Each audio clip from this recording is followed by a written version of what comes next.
O Senhor esteja convosco. Ele está no meio de nós.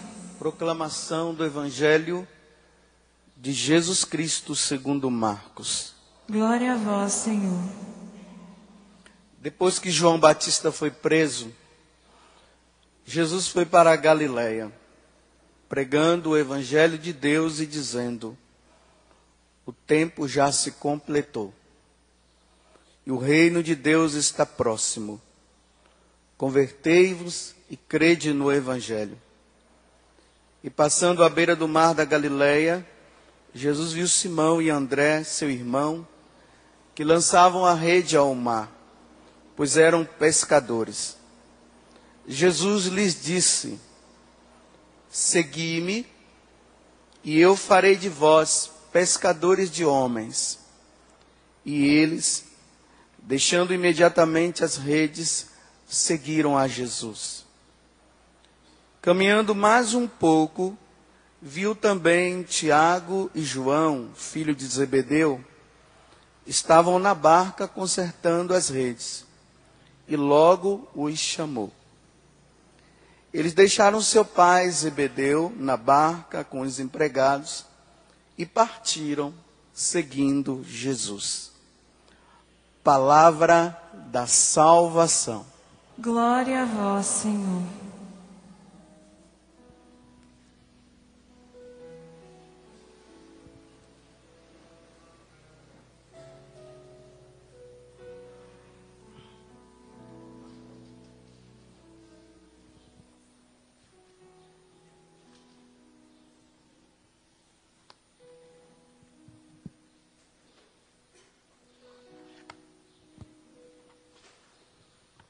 Durante esses dias nós teremos a oportunidade de termos a carta aos Hebreus, que vai estar como suporte ao Evangelho e que vai nos levar a uma compreensão melhor dessa pessoa de Jesus Cristo que nós seguimos.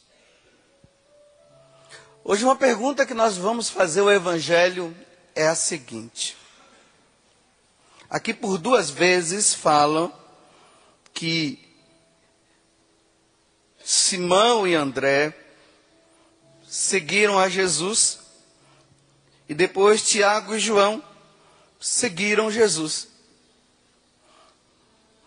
Mas por que eles seguiram Jesus? Eles não poderiam seguir outra pessoa?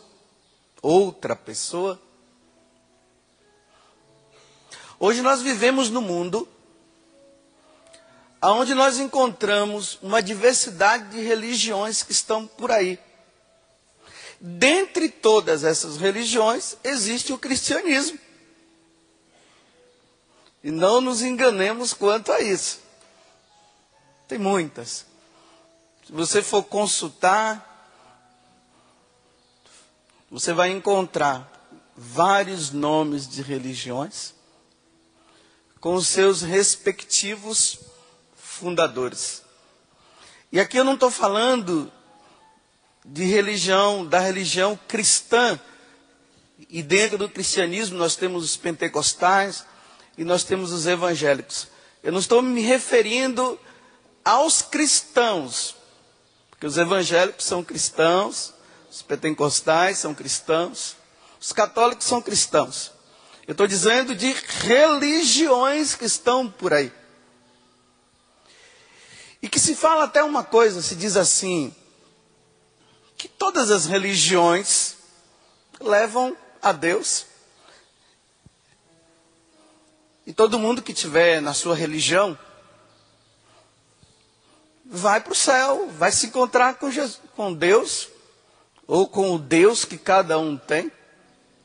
Mas será que é assim mesmo? A coisa não é bem assim, não.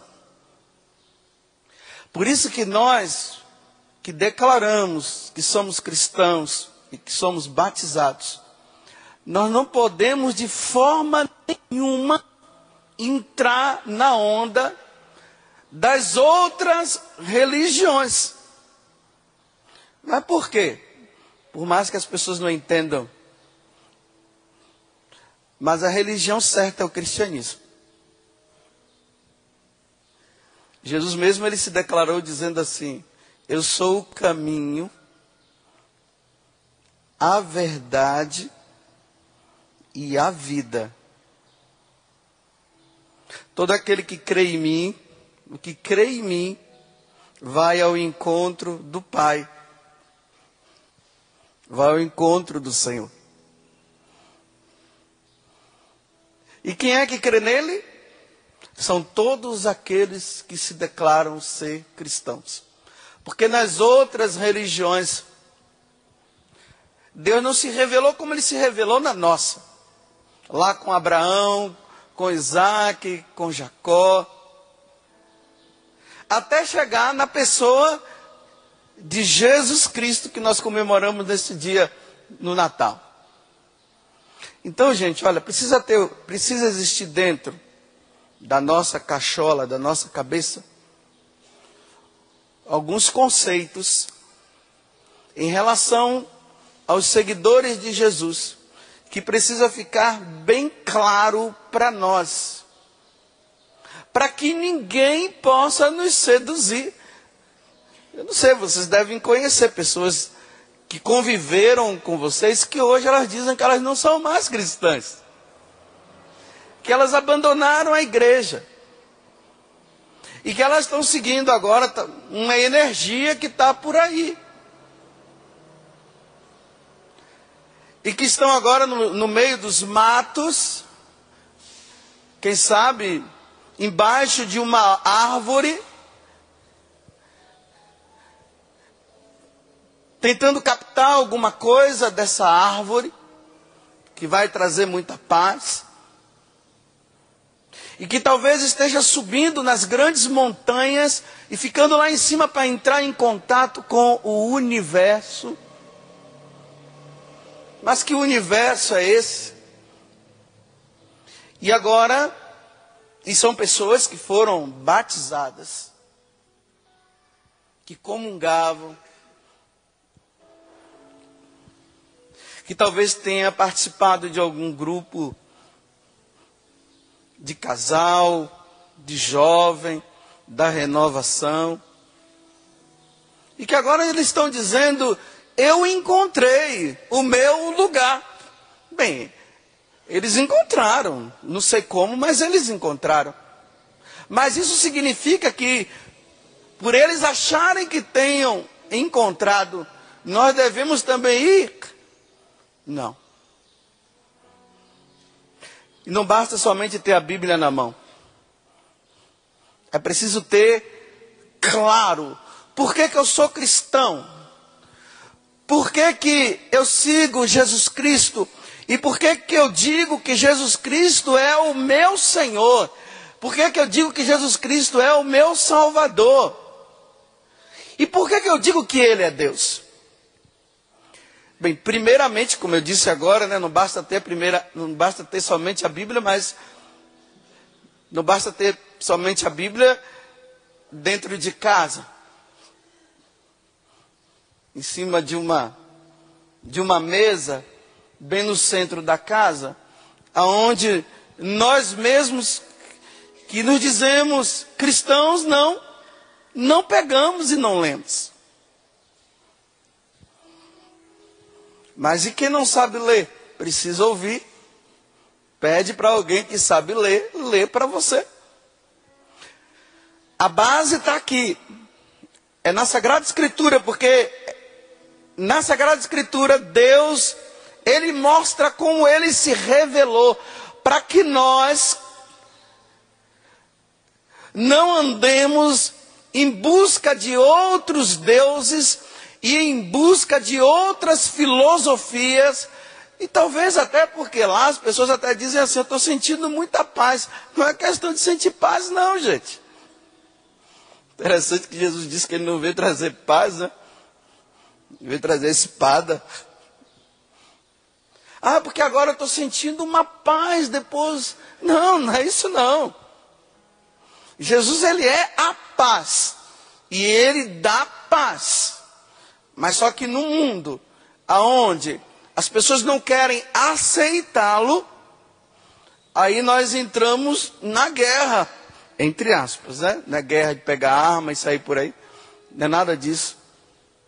Porque as pessoas vão e investem e fazem de tudo para que esse Jesus que nós conhecemos através de uma experiência que nós tivemos e através da sua palavra, seja tirado da nossa vida. E hoje está sendo muito fácil tirar Jesus da nossa vida. Jesus não pode ser tirado. Por isso que eu falei na semana passada, que nós, enquanto cristãos, nós precisamos nos reunir. Não fique pensando que o cristão sobrevive sozinho, não. Ele precisa da comunidade, viu? Olha aqui a comunidade dos cristãos reunidos aqui, ó. Porque o cristão que vive sozinho, dizendo, não vou mais na missa, eu rezo na minha casa. Eu digo, eu duvido muito dessas pessoas que vivem dizendo que rezam em casa, se elas rezam mesmo. É todo um pretexto para não vir à igreja, para não se reunir com os outros cristãos. Porque quando os cristãos se reúnem, eles exercem uma força muito grande, porque onde 2 ou mais estão reunidos, que foi que Jesus falou? Eu estou no meio dele. Então significa, se nós estamos reunidos agora aqui nessa celebração, Jesus Cristo que morreu na cruz e nos salvou e ressuscitou ao 3º dia, Ele está aqui. E eu creio nisso. Mas alguém poderia dizer, mas cadê Ele? Eu vou dizer para ele, está aqui. Ele vai dizer aonde? Aqui. Você está querendo me enganar? Ele vai dizer, não, estou dizendo que Ele está aqui. Mas por que você acredita tanto que Ele está aqui? Simplesmente porque Ele disse que estaria. Agora, o ver é outra questão. Eu acredito, porque tudo que Ele fala eu creio. Se você abrir o teu coração, você vai crer como eu creio. Agora, quanto a você vê-lo, isso não depende de mim, depende dele. Se ele quiser aparecer para você, como apareceu para a irmã Faustina, ele vai aparecer. Isso aí já é questão dele. Mas eu creio. Mas quais são os conceitos, alguns dos conceitos que nós cristãos precisamos ter para que ninguém de fora consiga tirar Jesus do nosso coração? Está aqui na carta aos Hebreus, capítulo 1 da carta aos Hebreus. A primeira coisa que o autor da carta aos Hebreus vai dizer é que, de diversas formas, e muitas vezes, Deus falou outrora, e de muitos modos Deus falou aos nossos pais por meio dos profetas. Mas que profetas? É só pegar o Antigo Testamento, você vai ver os profetas. Isaías, Jeremias, Abacuque. Ele nos falou também através dos pais, que são os patriarcas, Abraão, Isaac e Jacó. E ele diz hoje assim, e agora ele fala por meio do seu filho. Então isso precisa ficar bem claro. Por que eu tenho Jesus como o meu Senhor? E por que eu sigo? Olha, não é porque simplesmente Ele curou meu dedinho não, viu gente? Porque eu tenho dito aqui para muitos de vocês que tem dedinhos que Ele não curou não. E os dedinhos que Ele não curou vai dizer o quê? Eles vão dizer o quê então? Porque alguns vão dizer, Ele é meu Senhor porque Ele curou meu dedo. E se Ele não curou, vai dizer o quê? Bem, a primeira coisa é essa. Ele é o Filho de Deus. Ele é Deus. Por que você segue Jesus?